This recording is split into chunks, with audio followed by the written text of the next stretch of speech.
Alright, so Creality K1 here. I just printed this called it Satisfyingly Slithery Snake, I believe I called it. I actually made this model a couple years ago or so. I think in the comment somewhere I mentioned that I designed it in Solidworks. I think I actually designed this in Grasshopper within Rhino.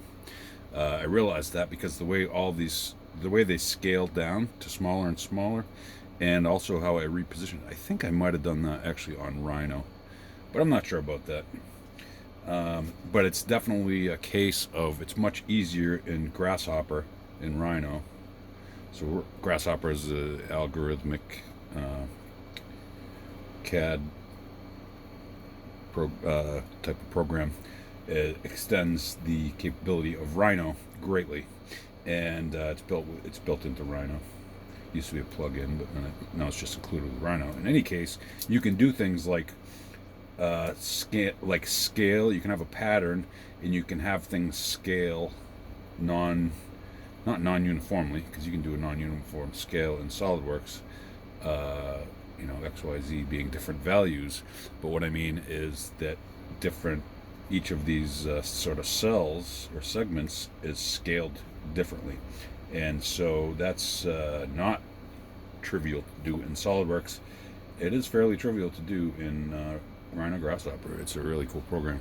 But in any case, I figured I was thinking of potential content, and so I figured I would print this guy on the K1, because I'm pretty much printing stuff on my K1 every day, and multiple times a day. A lot of times, like all day, every day, for like a month now, since I got it about a month ago.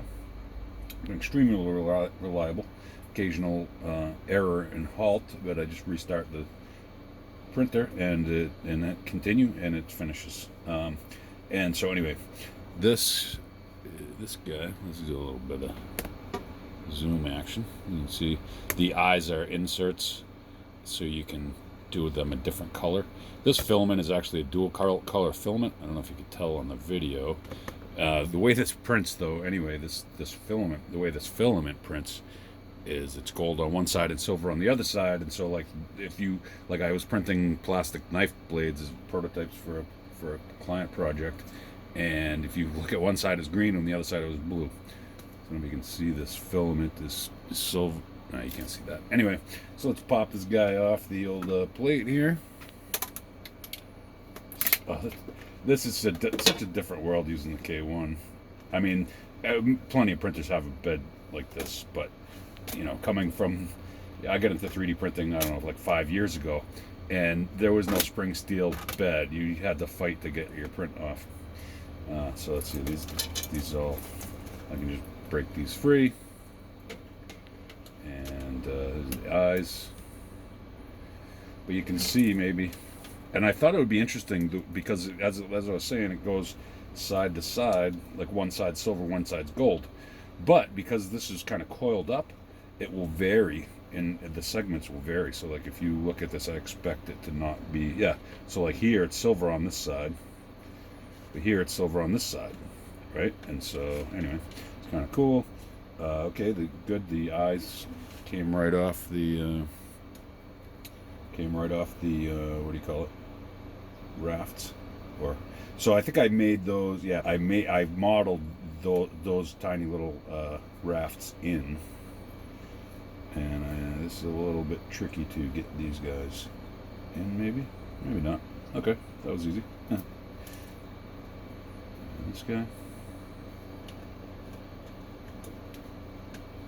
So that's the model, and like I say, it's done this way. The eyes are different, so you can make the eyes a different color. So you can make the eyes black or rainbow or whatever. But anyway, the build plate is a little small for this, but it's nice, slithery. Oh, there goes the eyeball. So you might want to glue those in or melt them in. But anyway, that's the model, and it is available. And you can scale it up, scale it down, and it generally still prints and works fine. I printed them, I think I did like up to 200% and down to 50%, and they all were fine. Although the down to 50%, I think the last few segments of the tail were just kind of fused together, but that's fine.